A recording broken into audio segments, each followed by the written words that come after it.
işbirlikçi ABD. Şehit Furkan, yolun yolumuz.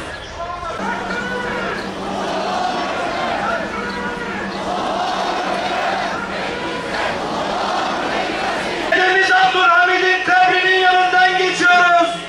Ceddimiz Filistin'den toprak satmadı. Biz de Filistin'e sahip çıkıyoruz.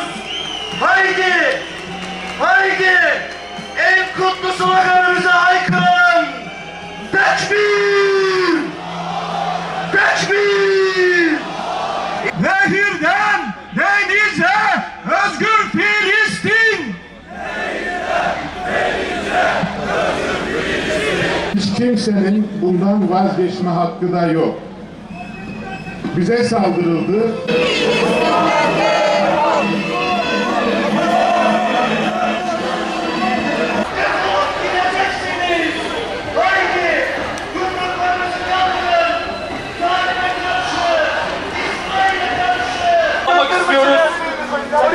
Yola taşmadan, tramvay yoluna girmeden orada da bekleyen herkesi aracının tarafına doğru, Ayasofya'nın önüne doğru davet ediyoruz. Geriye doğru gitmelerini rica ediyoruz.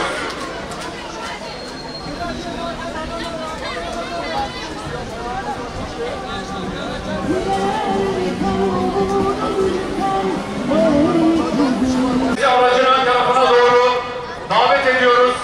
Programımız buradan olacak. Ayasofya Camii'nin önü müsait.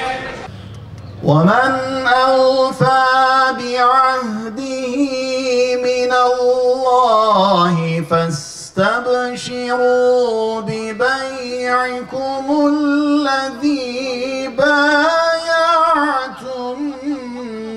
بِهِ وَذَلِكَ هُوَ الْفَوْزُ الْعَظِيمُ.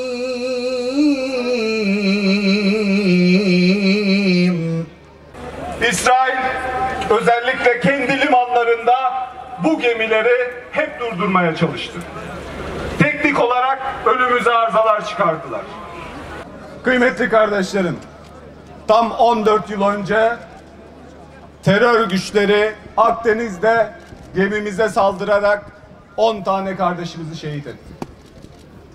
O zamanlar aramızda yaşları küçük olan, akrabalarını, babalarını, amcalarını kaybeden kardeşlerimiz vardı. Aradan 14 yıl geçti. O çocuklar büyüdüler. Ve 14 yıl sonra tekrardan Akdeniz'e, Gazze'deki ablukayı kaldırmak üzere yola çıkmaya hazırlanıyorlar. Biliyorsunuz ki bundan birkaç ay önce yeni bir özgürlük filosu için gemiler aldık. Gemilerin alım süreçlerinde onlarca sabotaja uğradık. İsrail özellikle kendi limanlarında bu gemileri hep durdurmaya teknik olarak önümüze arızalar çıkardılar. Prosedürel engeller çıkarmaya çalıştılar. Ve en sonda gemimizin bayraklarını düşürerek bu gemileri şu an Tuzla Limanı'na hapsettiler. Çok açık ve net söylemek istiyorum sizlere. Bakın. Gazze'de resmi rakamlara göre 45.000'den fazla sivil hayatını kaybetti. Ve neredeyse 8 aydan bu yana oradaki savaşı bitirmesi için devletlerin bir şey yapmasını bekliyoruz. Eğer ki devletler bir şey yapmıyorlarsa bizler siviller olarak dünyanın dört bir yanından yola çıkmak için hazırız. Bildiğiniz gibi ülkemizde terör güçleri İsrail'e karşı onların yanında savaşan Türk vatandaşları olduğu tespit edildi. Buradan açık ve net bir şekilde şunu söylemek istiyoruz.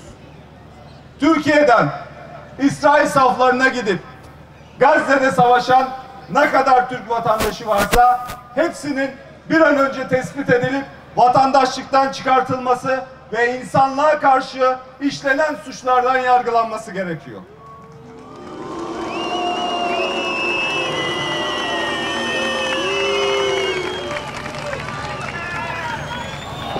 Bundan 14 yıl önce yola çıkmış olan Mavi Marmara nasıl ki bir turnusol kağıdı olduysa, dönemin bütün gerçek yüzlerini ve yalan yüzlerini ortaya çıkarmışsa, inşallah yeni çıkacak filoda bu gerçek yüzleri ve yalan yüzleri tekrardan gün yüzüne çıkartacak.